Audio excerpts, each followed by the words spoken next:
우리가 이 시간 하나님의 말씀 공독하겠습니다. 마태복음 27장 46절 말씀입니다.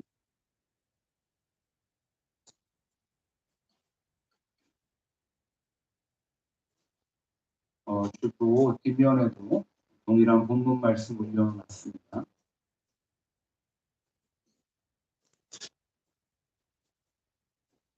마태복음 27장 46절 한 절입니다. 한 절. 다시 우리 같이 한 목소리로 공독하겠습니다.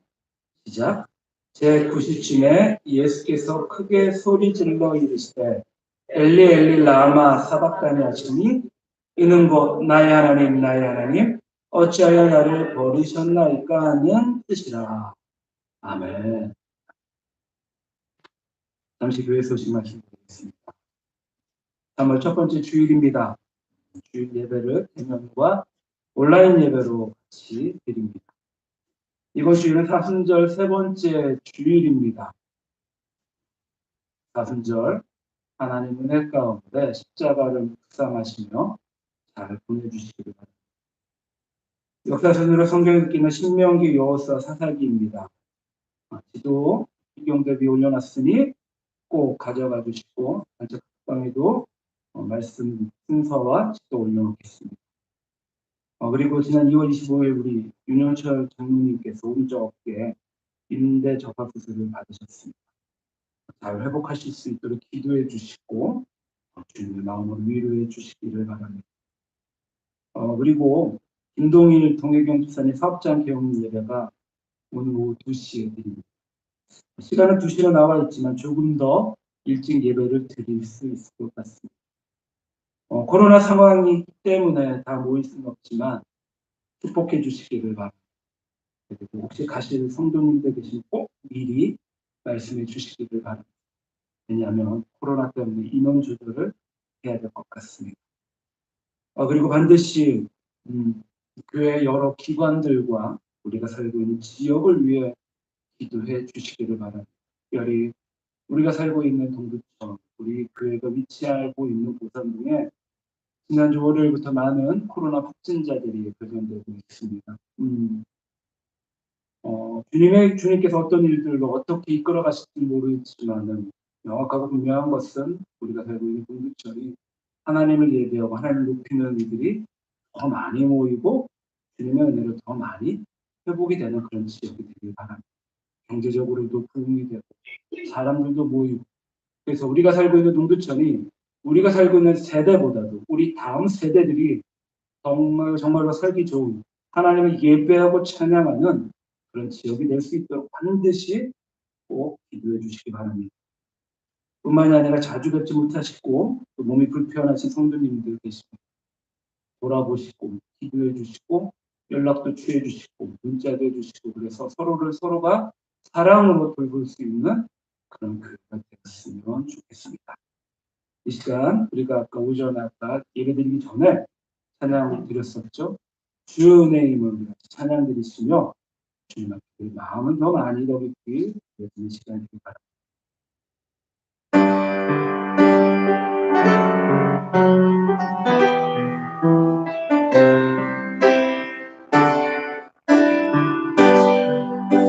주나의 모습보네 주 나의 모습보네 사랑 나의 맘 보시네 주 나의 눈물 안에 홀로만 하시네 주 사랑에게 있네 주 사랑 내게 있네 그 사랑이 날 채우네 주의 내게 있네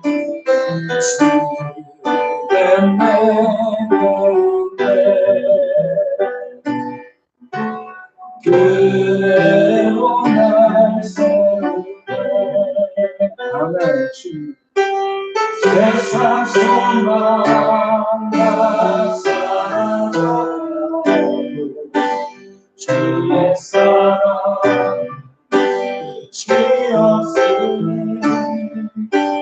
살아가는 모든 순간이 나는 믿네. 한번 더 주나의 모습. 주나의 모습 보게 상한 마음만 보시네.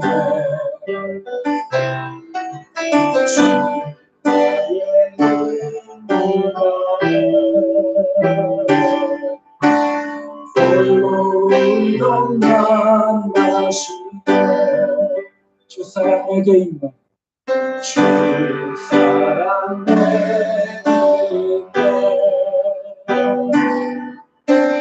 그 사랑이 날 채우네. 주님의 내게 그대로 날 세우네. 세상 소망 다 사라져가고 주의 사랑 끝이 없으니 살아가는 모든 순간이 주님의 나는 믿네. 세상 소망 다 사라져가고 세상 소망 다 사라져가고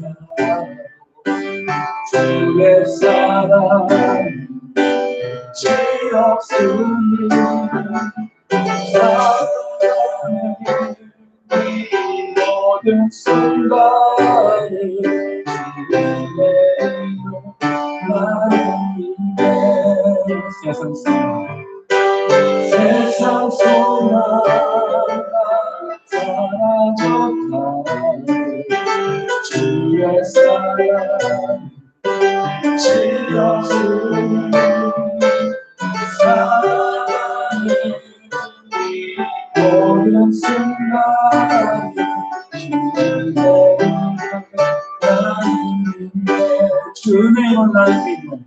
주님의 이름 나는 믿네. 주님의 이름 나는 주님의 이름 나는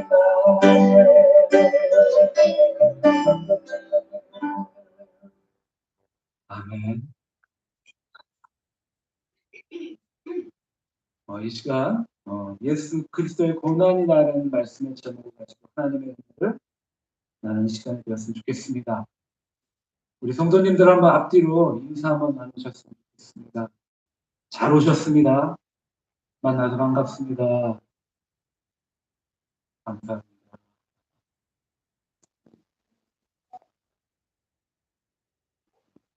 우리 사랑하는 성도님들, 윤우도 반갑다라고 인사를 합니다. 사순절 셋째 주일을 맞이하여 예수님의 고난과 죽음을 묵상하고 금식하고 회개하며 경건하게 보내고 또한 예수님께서 우리 가운데 주신 그 말씀을 올바르게 잘 깨닫고 살아감으로 참된 제자의 길을 걸어가시는 우리 성도님들이 되시기를 바랍니다. 예루살렘에 가면 비아 돌로로사라는 길이 있습니다. 많이 들어보셨을 것 같아요. 이 길은 빌라도가 예수님을 재판했던 법정에서부터 골고다에 이르는 약 800m 정도 되는 길을 가리킵니다. 비아는 길을 가리키고요. 그리고 돌로로사는 슬픔 또는 고난을 뜻합니다. 그러니까 비아 돌로로사는 슬픔의 길, 고난의 길을 의미합니다.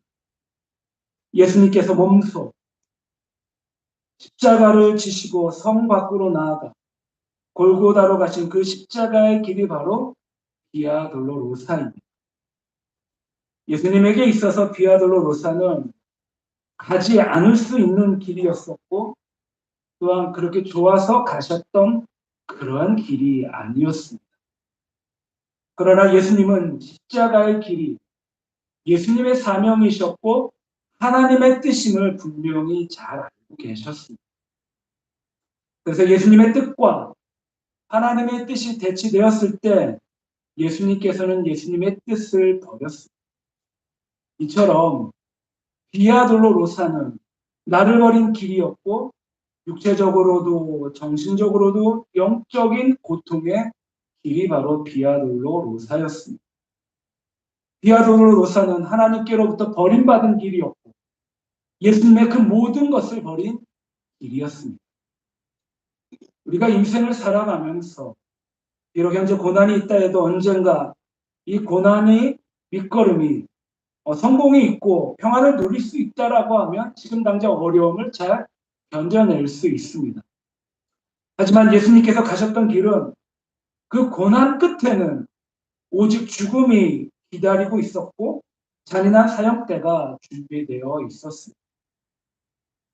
수고에 대한 대가가 전혀 보장이 되어 있지 않았던 길, 오히려 수고의 대가로 쓰디쓴 열매가 기다리고 있었던 길이 바로 비아돌로로사였습니다. 이 길은 좁은 길입니다. 이 길은 결코 넓은 길이 아닙니다. 이 길은 사람들이 찾지 않는 길이고 전혀 인기나 그 어떤 보상과는 전혀 관계가 없는 그러한 길입니다. 예수님을 따르는 성도들이 가는 이 길, 진리와 생명에 이르는 길은 세상 사람들이 볼 때에는 절망의 길, 허무의 길처럼 보이는 이유가 바로 여기에 있었습니다.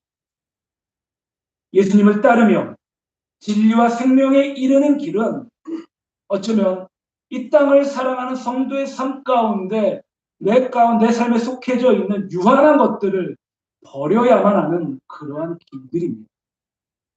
잘 아시다시피 다니엘의 세 친구는 불구덩이 앞에서도 하나님께서 건져주지 않으실지라도 우상 앞에 절할 수 없다는 결연한 자세를 보여주었던 것처럼 그 어떤 무엇인가 주어지는 보상 때문에 지는 것이 십자가가 아니다라는 것입니다. 비아돌로로사는 죽음 너머의 길을 보고 가는 길입니다. 보통 사람들, 세상 사람의 눈에는 비아돌로로사 그 끝에 있는 죽음 이외에는 아무것도 보여지지 않습니다. 그래서 이 길을 걷다가 돌아서는 많은 사람들이 있지.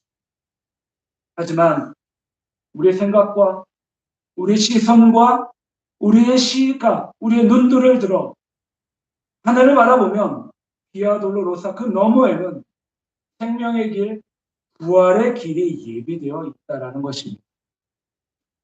이 세상에서 자기의 삶이 아무 보상도 없이 죽음으로 끝난다 해도 절대로 실망하지 않는 사람들, 나 자신을 완전히 주님 앞에 비운 사람들, 그 사람의 눈에는 골고다 너머의 부활과 영원한 생명의 길이 환히 보여지기에 마련입니다. 이처럼 예수님을 따라가는 사람들은 비아돌로로사를 끝까지 가는 사람들입니다. 하나님의 뜻을 따라 친히 십자가를 지고 골고다를 향하여 비아돌로로사의 길을 가시는 예수님께서 오늘 우리 가운데 명확하게 말씀하십니다. 마태복음 16장 24절에 예수께서 제자들에게 이르시되 누구든지 나를 따라오려거든 자기를 부인하고 자기 십자가를 지고 나를 따를 것이니라 말씀하십니다. 예수님의 십자가는 자신의 죄를 인함이 아니고 오직 우리의 죄악을 인함이었습니다. 이제 우리가 자기를 부인하고 지고 가는 십자가는 나와 그리고 다른 영혼을 위하여 희생할 수 있는 사랑과 헌신의 그런 십자가, 사명의 십자가입니다. 죽고자 하면 살고, 살고자 하면 죽는 것이 바로 복음의 원리. 십자가를 지고 가는 삶은 나도 살고 나의 이웃의 삶도 살아가는 그러한 길입니다. 이것이 바로 십자가의 패러독스이지. 예수님이 비아돌로로사의 길을 가실 때 이미 나의 죄를 짊어지셨고 모든 사람의 죄를 짊어지고 그 길을 가셨습니다. 이제는 우리 사랑하는 성도님들의 삶이 더 이상 나 자신 혼자만의 삶이 아니라 위로는 하나님을 사랑하는 삶, 옆으로는 나의 이웃을 위한 삶이 되시기를, 그 비아돌로 로사의 길을 따라가는 성도님들의 삶이 되시기를 주님의 이름으로 간절히 축원합니다. 오늘 이 시간에는요, 예수 그리스도의 고난의 말씀의 제목을 가지고 우리가 하나님의 은혜를 나눌 텐데, 어쩌면 조금 불편할 수도 있습니다. 도대체 왜 그렇게 죄의 문제가 나와야 되는지. 하지만 그것으로 말미암아 우리 예수님께서 십자가에 달려 돌아가셨다라는 그 명확한 사실 하나만큼은 꼭 기억하시는 그런 말씀이 되었으면 좋겠습니다. 우리 사랑하는 성도님들, 예수님의 고난하면 어떤 마음이 드십니까? 분명 예수님의 은혜를 사모합니다. 날마다 내 삶 가운데 주시는 그 예수님의 은혜를 경험하는 성도일수록 예수님의 고난을 묵상하고 생각할 때마다 어떤 생각과 어떤 마음이 드시나요? 저는 바라는 것은 가슴이 뜨거워지고 그 은혜에 감격하고 감동하여 결국에는 우리 두 눈에서 주님의 향한 뜨거운 눈물이 흘러넘치는 그런 성도가 되기를 바랍니다. 예수님의 고난.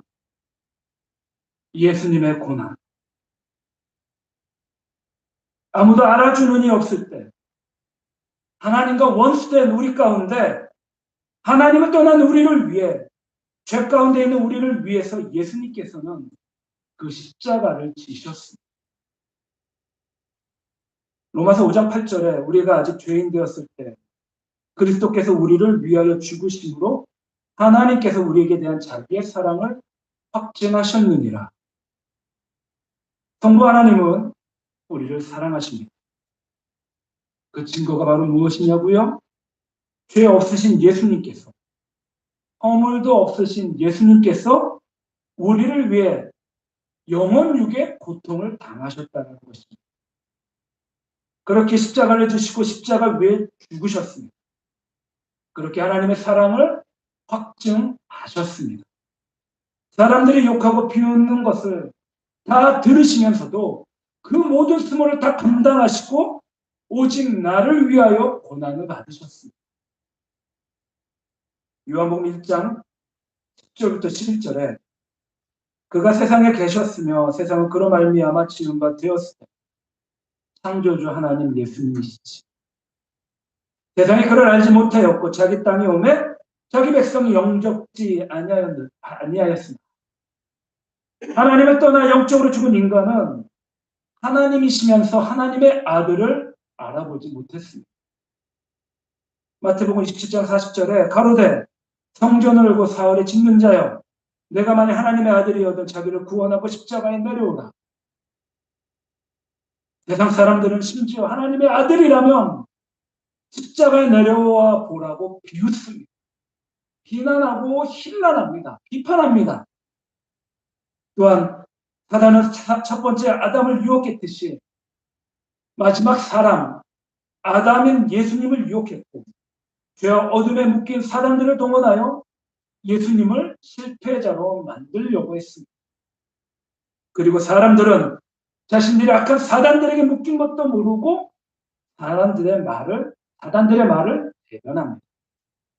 하지만 예수님의 십자가는 이런 모든 사단들의 괴계들을 다 승리하시고 사망의 세력을 꺾어 부셨습니다.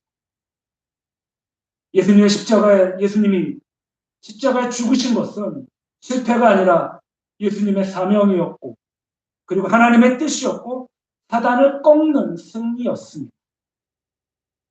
몸소 당하신 고난으로 죄와 죽음에 신음하는 우리의 영혼과 나의 영혼을 우리 예수님께서는 자유케 주셨습니다.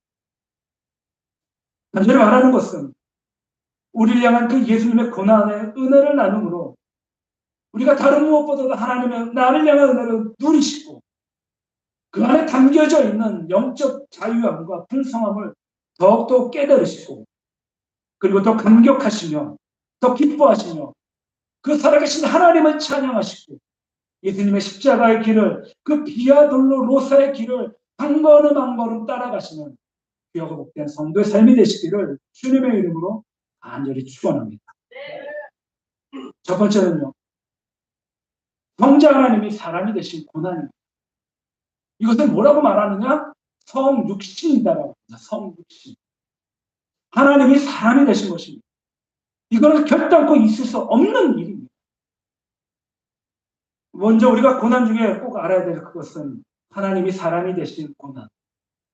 태초에 말씀이셨던 예수님, 창조주셨던 예수님, 세상 만물을 하나님과 함께 지으셨던 예수님, 지혜와 선함과 아름다움의 주인이셨던 예수님께서 피조물인 사람이 되셨고 가장 연약한 아기를 이 땅 가운데 오셨습니다. 그리고 하나님이신 예수님이 이 땅에 사람으로 오신 것뿐만이 아니라 놀랍게도 수많은 고난을 당하시고 마지막에 십자가에 자신을 죽기까지 낮추시고 낮추셨다라는 것입니다. 빌립보서 2장 6절부터 8절에 그는 근본 하나님의 본체시나 하나님과 동등됨을 취할 것을 여기지 아니하시고 오히려 자기를 비워 종의 형체를 가지사 사람들과 같이 되셨고 사람의 모양으로 나타나서 자기를 낮추시고 죽기까지 복종하셨으니 곧 십자가에 죽으시며 하나님이신 예수님이 사람의 모습으로 이 땅 가운데 오신 것도 자신을 낮추시고 낮추신 것인데 거기에다가 죄인의 몸이 되어 십자가에 죽으시기까지 또 자신을 낮추시고 또 낮추셨다라는 것입니다. 도대체 왜 하나님이신 예수님께서 그렇게 사람의 모습으로 자신을 낮추시고 낮추시고 또 낮추셨을까? 그것은 다름이 아니라 우리를 사랑하셔서 그것은 다름이 아니라 나를 사랑하셔서 우리 예수님을 그렇게 낮추셨다라는 것입니다. 예수님이 사람으로 낮아지신 것은 바로 사람을 구원코자 함이었습니다. 나를 구원코자 함으로 우리 예수님은 이 땅 가운데 사람으로 오셨고 낮추셨다라는 것입니다. 에덴 동산에서 사람이 죄를 지었습니다. 아담이 죄를 지었고 하와가 죄를 지었습니다. 사람이 죄를 지었기 때문에 죄를 지은 사람을 구원하시기 위해 예수님께서는 사람의 모습으로 이 땅 가운데 오셨습니다. 마가복음 10장 45절에 인자가 온 것은 섬김을 받으려 함이 아니라 도리어 섬기려 하고 자기 목숨을 많은 사람의 대성물로 주려 합니다. 희생이 크면 역사도 큽니다. 예수님은 자신을 희생하고 예수님은 자신을 섬김으로 다른 이들을 섬김으로 모든 사람들의 대성물이 되었고 구원의 길이 되셨습니다. 요한복음 14장 6절에 예수께서 이르시되 내가 곧 길이요 진리요 생명이니 나로 말미암지 않고는 아버지께로 올 자가 없느니라. 이제 예수님을 통하지 않고서는 우리는 결단코 아버지 하나님께로 갈 수가 없습니다. 히브리서 5장 8절부터 9절에 그가 아들이시면서도 받으신 고난으로 순종함을 배워서 온전하게 되셨음즉 자기에게 순종하는 모든 자에게 영원한 구원의 근원이 되시고 예수님에게 순종하는 모든 자에게는 영원한 구원의 근원이 되셨다라고 말씀하십니다. 예수님은 하나님이십니다. 그렇게 죄를 지은 사람을 구원하시기 위해 사람으로 오셨고 사람의 고난을 단 하나도 빠짐없이 다 받으셨습니다. 그리고 믿는 모든 자에게 구원의 근원, 즉 구원의 시작이 되셨습니다. 그렇다면 이제 우리를 그렇게 죽기까지 순종하시고 섬기셨던 그 예수님의 모습을 닮아가야만 합니다. 우리가 사순절 기간에 예수님을 열심히 묵상하고 생각하고 그리고 주님 앞에 나아가려고 말부둥치고 그렇게 소망하지만 더욱더 중요한 것은 그렇게 생각으로만 끝나서는 안 된다는 것입니다.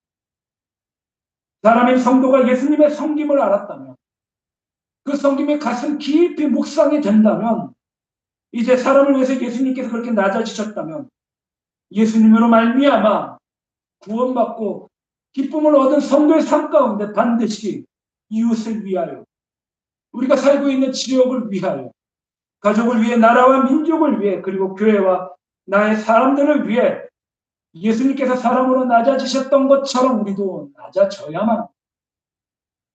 요한복음 13장 15절에 내가 너에게 행한 것 같이 너희도 행하게 하려 하여 본을 보였노라. 예수님은 우리를 죽기까지 섬기셨습니다. 그렇다라고 하면 우리도 예수님의 길을 따라가는 자들로서, 예수님의 제자들로서 예수님의 모습을 잘 닮아가야만 합니다.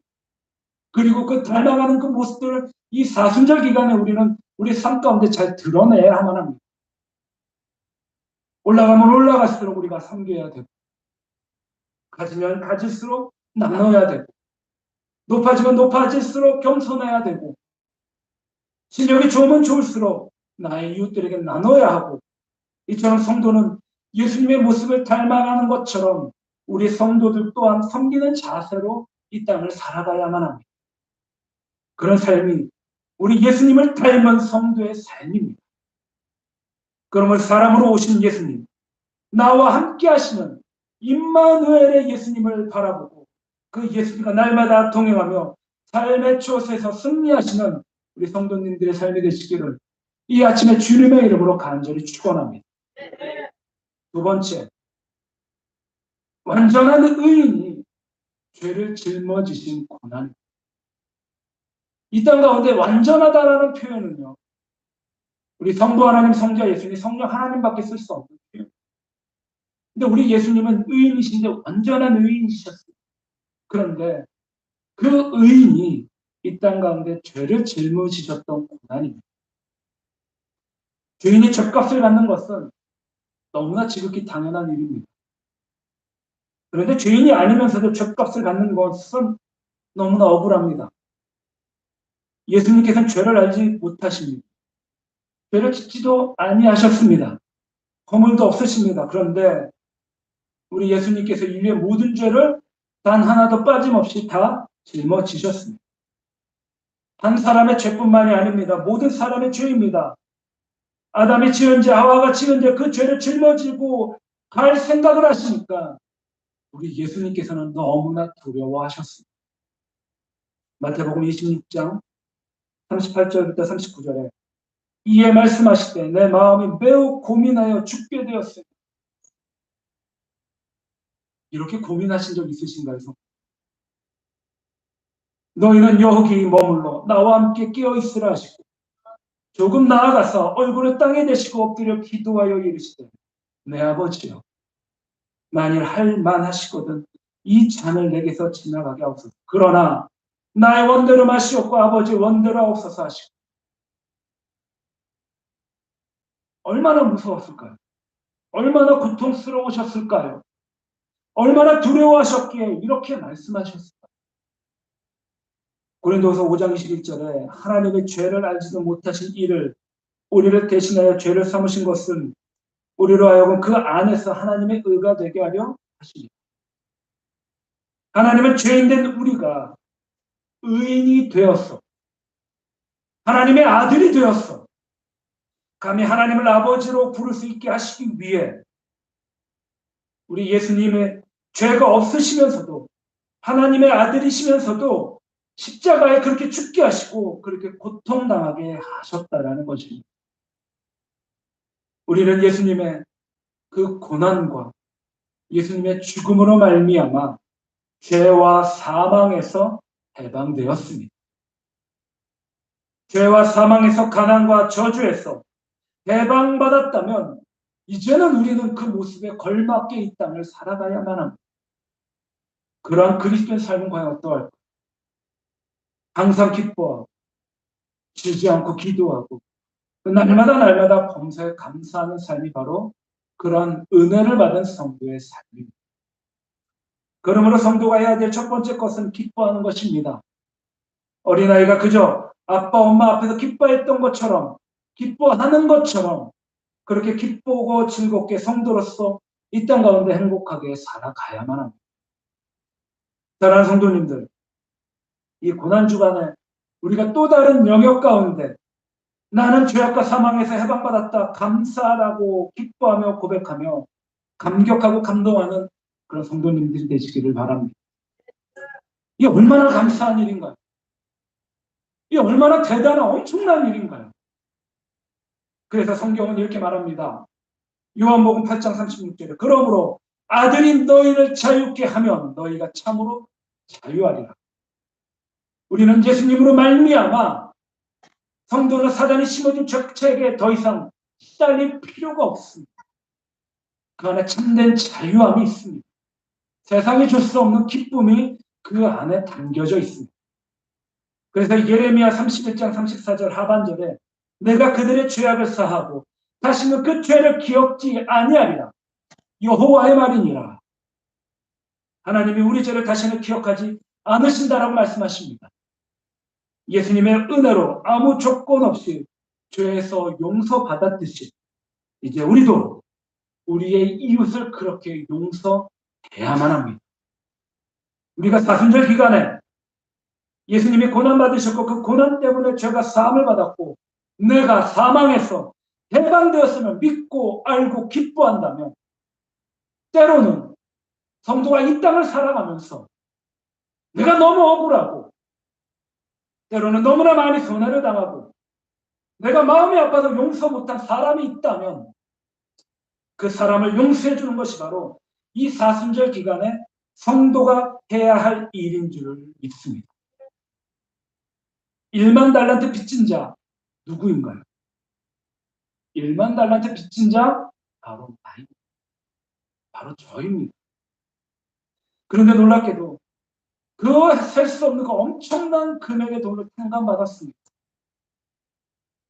이처럼 1만 달란트 용서받은 것처럼 나도 100데나리온 빚진 자를 용서하기를 바랍니다. 내가 용서받았으니까 나도 용서를 해야 되는 것은 지극히 당연한 일입니다. 이런 신앙의 고백을 주님 앞에서 그리고 이웃을 향해 표현하시기를 바랍니다. 이것이 사순절 기간에 성도가 해야 할 모습입니다. 십자가에서 죽은 성도에게 더 이상 원한이나 증오, 미움이 있을 수 없습니다. 간절히 바라는 것은 완전한 의인이신 그 예수 그리스도의 사랑으로 우리의 이웃을 사랑하시는 이 사순절에 복된 성도님들이 되시기를 주님의 이름으로 간절히 축원합니다. 아멘. 마지막입니다. 이거 정말 중요합니다. 정말 중요합니다. 세 번째는 예수님이 하나님으로부터 외면받으신 고난입니다. 외면당하신 고난이. 자, 오늘 마태복음 27장 46절 한번 본문 한번 보시겠습니다. 같이 봉독할게요. 주보 뒷면에도 있습니다. 시작. 제90쯤에 예수께서 크게 소리 질러 이르시되 엘리 엘리 라마 사박다니 하시니 이는 곧 나의 하나님 나의 하나님 어찌하여 나를 버리셨나이까 하는 뜻이라. 아멘. 자, 이 말씀 가운데는요. 예수님의 대속과 예수님의 죽음의 의미가 아주 깊이 담겨져 있습니다. 시편 22편 1절에 보면 내 하나님이여 내 하나님이 어찌 나를 버리셨나이까 어찌 나를 멀리하여 듣지 아니하시오며 내 신음소리를 듣지 아니하시나이까. 적지 않은 많은 사람들이요. 시편 22편 1절 말씀의 성취로만 마태복음 20장 46절의 말씀을 말합니다. 맞아요. 시편 22편 1절의 말씀의 성취가 마태복음 17장 46절의 말씀의 성취입니다. 또한 어떤 분들은 이렇게 말합니다. 예수님이 정말 육체적 고통이 너무나 심해서 외친 고통의 소리라고 말합니다. 그것도 맞아요. 그리고 또한 이해하고 동정 섞일 말을 합니다. 얼마나 아프셨으면 하나님이 나를 버리셨다라고까지 말씀하셨을까? 맞는 이야기입니다. 그런데요. 더 중요한 것은 그렇게 눈에 보여지는 고통의 수준이 아니다라는 것입니다. 지금 예수님께서 46절에 겪고 계신 이 고통은 육체적인 고통뿐만이 아니라 46절은 예수님께서 겟세마네 동산에서 피땀 흘리며 기도하며 피하길 원하셨던 그 고통의 잔, 진노의 잔다라는 것이죠. 이것과 깊은 연관이 있습니다. 3년 반 동안의 예수님의 공생애 동안에 예수님께서는요, 성부 하나님을 뭐라고 호칭하셨느냐? 아바 아버지라고 하셨습니다. 아바 아버지. 아빠 아버지라고 하셨던 거예요. 예수님께서 하나님을 아바 아버지라고 부른 호칭, 그것 외에 다른 호칭으로 하나님을 부르신 것은 오늘 본문이 공관복음 가운데에는 유일하다라는 것입니다. 다른 곳에서는 공관복음서에 마태, 마가, 누가, 요한복음 제외하고요. 마태, 마가복음, 마태복음, 마가복음, 누가복음에 이 공관복음 가운데 예수님께서 하나님을 아버지라고 항상 호칭하셨는데 오늘 본문 가운데는 유일하게 하나님이라고 호칭하십니다. 그러기에 지금 십자가 위에서는 무엇인가 엄청나고 어마어마한 일이 벌어지고 있다는 것이죠. 그리고 예수님이 가장 두려워하셨던 진노의 잔이 바로 지금 주어졌습니다. 그 진노의 잔이 예수님의 십자가의 가장 큰 고통입니다. 자, 그렇다면 그 진노의 잔은 무엇입니까? 그 진노의 잔은 다름이 아니라 성부 하나님과 성자 예수님의 단절을 의미합니다. 이 순간 성자 하나님이 성부 하나님을 아버지라고 부를 수 없었던 순간입니다. 예수님이 하나님과 함께할 수 없었던 유일한 때가 바로 십자가의 때이라는 것입니다. 그것이 전부가 아닙니다. 함께할 수 없었을 뿐만이 아니라 하나님으로부터 진노의 잔을 마셔야 하는 때였습니다. 하나님께서는 십자가에 매달린 예수님께 진노의 잔을 쏟아 부었습니다. 지금 하나님께서 예수님을 죽음에 이르기까지 사정없이 때리고 계셨던 때였습니다. 예수님이 십자가에 매달려 있는 동안 우리 예수님은 대속의 제물입니다. 인류의 죄, 즉 우리 모두의 죄까지 십자가 예수님에게 얹어져 있습니다. 십자가 그 순간 지금 예수님은 죄덩어리, 이렇게 표현하면 좀 어떨지 모르겠지만 죄의 엑기스였습니다. 거룩하신 하나님은 죄에 대해 진노하신 분이십니다. 하나님은 거룩하시죠. 거룩하신 분이 죄를 강구한다면 우리 하나님은 거룩하신 분이 아니십니다. 그런데 지금 하나님은 예수님의 십자가를 보고 진노하십니다. 왜요? 그 위에, 그 예수님 그 십자가 위에 나와 우리와 인류의 모든 죄가 다 얹어져 있기 때문이지요. 그러기에 하나님은 성적 예수님과 함께할 수 없고 함께할 수 없었을 뿐만이 아니라 진노하고 계셨습니다. 그래서 그 진노의 잔을 퍼붓습니다. 그 일이 지금 십자가에서 일어나고 있는 일이었습니다.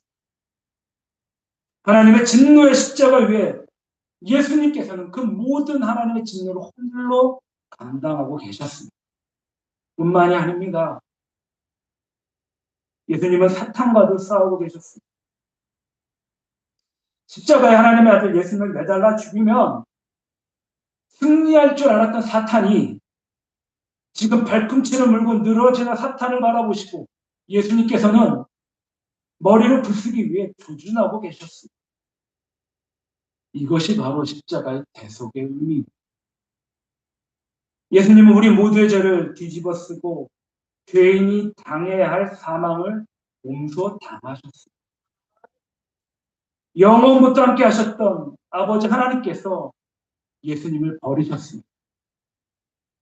나무에 매달린 예수님에게 진노와 저주의 단을 단 한 방울도 빠짐없이 쏟아 부으십니다. 그 엄청난 고통으로 예수님께서는 지금 이렇게 큰 소리로 외치십니다. 엘리 엘리 라마 사박다니. 나의 하나님 어찌하여 나를 버리셨나이까.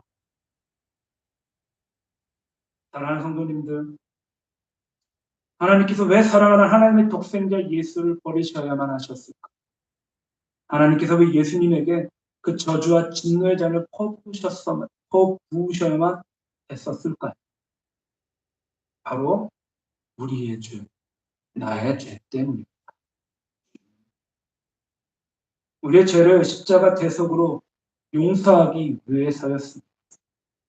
독생자를 대신 죽게 함으로 우리에게 영생을 주시기 위해서였습니다.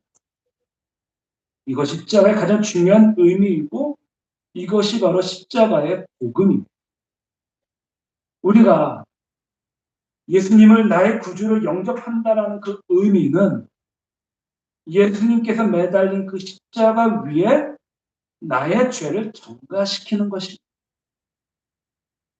예수님이 십자가에서 죄로 인해 죽을 때 죄인이 나도 함께 죽는 것입니다.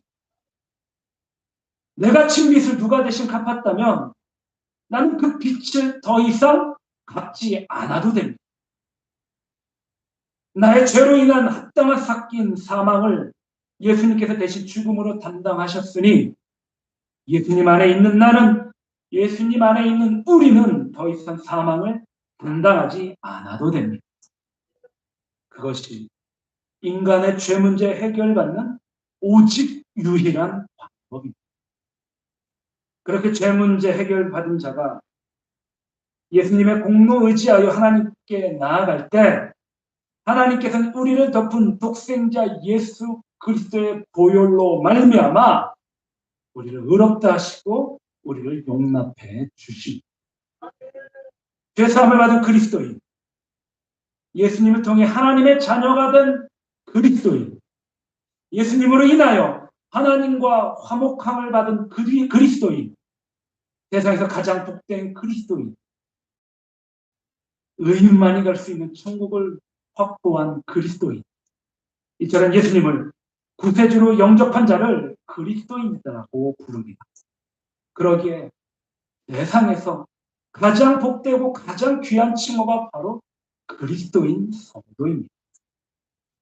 요한복음 1장 12절, 영접하는 자, 곧 그 이름을 믿는 자들에게 하나님의 자녀가 되는 권세를 주셨습니다. 우리는 이제 하나님의 자녀입니다. 하나님 자녀에게는 놀라운 권세도 주어집니다. 오직 예수 그리스도를 통해 주어진 놀라운 은혜입니다. 사랑과 거룩의 하나님께서 주신 어메이징 그레이스, 놀라운 은혜입니다. 예수 그리스도의 십자가 보혈의 공로를 죄사함받아 하나님의 자녀가 된 성도님들, 이 은혜를 일평생 간직하시기를 바랍니다. 이 은혜를 안에서 더 이상 우리가 흔들리지 않기를 바랍니다. 오직 하나님의 영광을 위해 사시기를 바랍니다. 그래서 하나님의 자녀다운 삶을 살기 위해 애쓰고 노력하는 이 사순절 기간에 성도들의 삶이 되시기를 주님의 이름으로 간절히 축원합니다. 사랑하는 성도님들, 우리 예수님 잘 먹고 잘 살고 잘 생기고 건강한 사람들을 위해 이 땅 가운데 오시지 않으셨습니다. 예수님은 가난한 자, 예수님은 포로된 자, 예수님은 눈먼 자, 예수님은 눌린 자를 위해 이 땅 가운데 오셨습니다. 예수님 우리 모두처럼 죄 많고 부족하고 연약한 사람들을 위해 이 땅 가운데 오셨다라는 사실입니다. 어떤 사람들이 아무리 연약하고 부족할 없을지라도 그 사람이 십자가에서 돌아가신 예수님을 구주로 그리고 하나님으로 고백한다면 하나님의 아들 예수님의 죽으심이 그의 죽음이 되고 예수님의 부활이 그의 부활이 됩니다. 하나님의 아들 예수님을 형제로 모시는 하나님의 자녀가 됩니다. 마태복음 16장 15절 16절 제가 이 말씀 한 절 공독하고 설교를 마쳤습니다. 이르시되 너희는 나를 누구냐? 시몬 베드로가 대답하여 이르되 주는 그리스도시요 살아계신 하나님의 아들이십니다. 한 번 더 고백합니다. 주는 그리스도시요 살아계신 하나님의 아들이십니다. 한번 따라해 보시기 바랍니다. 주는 그리스도시요 살아계신 하나님의 아들이십니다. 한 번 더 고백합니다. 주는 그리스도시요 살아계신 하나님의 아들이십니다.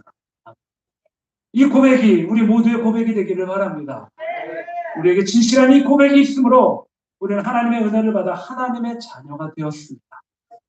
이런 우리가 이 땅 가운데 세상 사람들처럼 많은 것들을 누리지 못한다 할지라도 우리가 성도가 되었으면 그거 하나만으로 기뻐하고 감사하고 찬양하며 하나님께 영광 올려드리는 귀한 성도들의 삶이 되시기를 이 아침에 주님의 이름으로 간절히 축원합니다. 아멘. 기도하겠습니다. 사랑과 은혜가 풍성하신 우리 하나님 아버지 감사드립니다. 나를 향한, 우리를 향한, 온 인류를 향한 예수 그리스도 은혜에 감사합니다. 그 십자가 은혜에 감사합니다. 우리를 얼마나 사랑하셨기에 창조주 하나님께서 창조물인 인간을 위해 그 고통과 그 저주의 십자가에 달려 돌아가셨는지, 그 깊고 깊은 은혜에 더욱더 기뻐하고 감사하고 감격하고, 이 세상에서 주님이 주시는 사랑으로 위로는 하나님을 사랑하고 옆으로는 나의 이웃을 사랑하는 성도가 되게 하여 주시옵소서.